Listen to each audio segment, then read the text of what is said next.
বড় পীর আব্দুল কাদের জিলানী রহমতুল্লাহের নাম শুনছেন না? সবাই জানেন তো। ওনার কাছে একদিন এক মহিলা আসছে পর্দার আড়ালে, আয়েশা বলতেছে, হুজুর আমার একটা ছোট্ট কথা আছে। তো বলতেছে, কি বলো? তো ওই মহিলা পর্দার আড়াল থেকে বলতেছে, হুজুর বিশ্বাস করেন আল্লাহ তাআলা আমাকে অনেক বেশি রূপ সৌন্দর্য দান করছে, আমি অনেক সুন্দরী নারী, আমারে আল্লাহ যথেষ্ট পরিমাণ রূপ যৌবন সৌন্দর্য দান করছে। শরীয়তের অনুমতি নাই, এই জন্য আপনারে দেখাইলাম না, কিন্তু মুখে বললাম। কিন্তু হুজুর আমি আসছি একটা তদবিরের জন্য। কি তদবির? আমার স্বামী আমার এত যথেষ্ট রূপ সৌন্দর্য থাকার পরেও আমার স্বামী আমারে বাদ দিয়া অন্য মহিলার দিকে নজর দেয়, সম্পর্ক পরকিয়া, আমি এটা সহ্য করতে পারি না, আপনি আমারে কোনো তদবির থাকলে দেন। এই বড় পীর আব্দুল কাদের জিলানী রহমতুল্লাহ একটা চিৎকার দিয়া বেহুশ হয়ে গেছে। হুঁশ আসার পরে ওনার খাদেমরা জিজ্ঞেস করছে, হযরত মহিলা একটা তদবির চাইলো, এন আমনের কি হইলো যে আপনি চিৎকার দিয়ে উঠলেন, আপনি কেন বেহুশ হয়ে গেলেন? তখন তিনি বলেন, বাবা শোনো, এই মহিলার এই কথা আমারে বহুত বড় এক সবক দিল। এই মহিলার কথার থেকে আমি বুঝলাম, হ্যাঁ এক সাধারণ মহিলা তার স্বামীর মধ্যে আরেকজন শরীক সহ্য করতে পারে না, আমার আল্লাহ এত বড় কায়নাত দিয়ে তার সাথে কেউ শরীক করলে তিনি কেমনে সহ্য করবে? বুঝেন নাই কথাটা? এত কিছু দিয়া আল্লাহ আমারে পাইলা, যদি আমি সেই আল্লাহর সাথে শরীক করি আল্লাহ কেমনে সহ্য করবে? আমি এই বেডির কথার থেকে এটা বুঝছি। হ্যাঁ, কারে বাদ দিলেন ভাই? সারাদিনে আল্লাহর নামটা মুখ দিয়ে বাইর হয় না, কত বড় নিকৃষ্ট মুসলমান।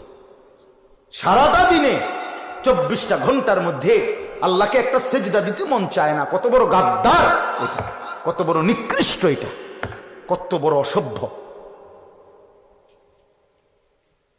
কি আশ্চর্য এটা! এভাবে আল্লাহকে মানুষ বাদ দিয়ে ফেলে, এক মুসলমান হইয়া, এক মুমিন হয়ে। এই জন্য এবার মজার কথা হলো, আমি আয়াতের তর্জমা বলবো, আগে শুধু বাংলা এমনি বুঝাই। আল্লাহ তাআলা বলছে, বান্দা শোনো, আমারে বাদ দিয়া যে যাকে বন্ধু বানাইলা সে যেন মাকড়সার মতো। কিসের মতো? আল্লাহকে বাদ দিয়ে অন্য কিছুর উপরে যে ভরসা করে, বন্ধু বানায়, প্রিয় বানায়, সে যেন একটা মাকড়সা। ওই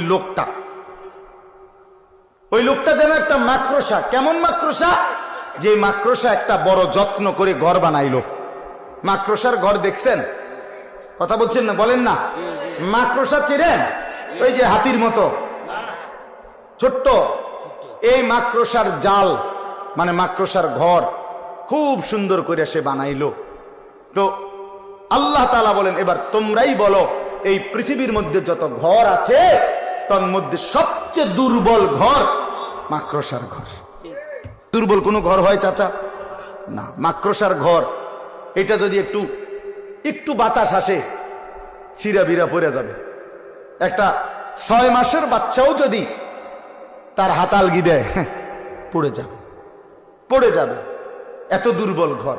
আল্লাহ তাআলা বলেন, ঠিক এরকম ভাবে আমি আল্লাহকে বাদ দিয়ে যে বা যারা অন্য কিছুকে বন্ধু বানায়, অন্য কিছুর উপরে ভরসা করে, তারা যেন মাকড়সার মতো যে একটা ঘর বানাইলো আমারে বাদ দিয়া অন্য কিছুর উপরে। আর মনে রেখো, সামান্য ঝড়ে সবচেয়ে দুর্বল ঘর মাকড়সার ঘর, আমি আল্লাহরে বাদ দিয়েও সে যাকে ধরলো, এইটাও তার জন্য ঠিক এরকম ক্ষণিকের মধ্যেই, অচিরেই, অল্প সময়ের ব্যবধানে এটা হারিয়ে যাবে। ওই নেতা না থাকবে না, ওই ঘর থাকবে না, আপনারে রাইখাই, আরে মিয়া আপনার দোকানের জায়গা রাইখাই ওরা আপনারে কবরে পাঠাই দিবে। আপনার ঘরের মধ্যে রাইখাই আপনারে কবরে পাঠাই দিবে। আপনার সন্তানরা, পরিবারের বাচ্চারা, স্ত্রী সন্তানরা তারা মাটির উপরে ধাইকা আপনারে মাটির নিচে দাফন করে দিবে। আপনি যাদের জন্য আল্লাহকে ছেড়ে দিছিলেন, যে সংসারে হাসি ফুটানোর জন্য, বউ বাচ্চার সংসার করার জন্য আপনি এক ওয়াক্ত নামাজ পড়তে পারেন নাই, আল্লাহকে ডাকতে পারেন নাই, আল্লাহরে ভুলে গেছেন বহু আগে। আল্লাহ তাআলা বলেন তুমি একটা মাকড়সার ঘর বানাইছো, তুমি মনে রাখো বান্দা মাকড়সার ঘর টিকে না, ঠিক আমারে বাদ দিয়া যে যাকে ধরছো সেটাও টিকবে না, টিকবে না।